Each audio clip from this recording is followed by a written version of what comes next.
היי, שלום, ברוכים הבאים לערוץ שלי. היום ניצור ביחד מבלונים סופגניה בתא ריבת חלב. אז מה אנחנו צריכים?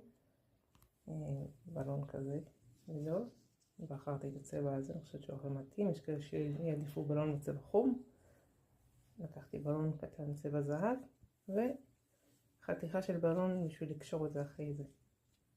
אפשר בלון קטן, אפשר בלון ארוך, שארית של בלון, או אפילו חוט, מה שיעזור לכם לקשור. אוקיי, אז אני לוקחת את הבלון, אני מפחת אותו.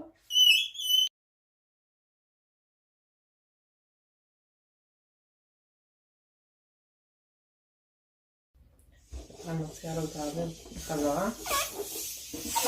עד שאני מרגישה שאני יכולה להתחבר מהצד השני בקלות.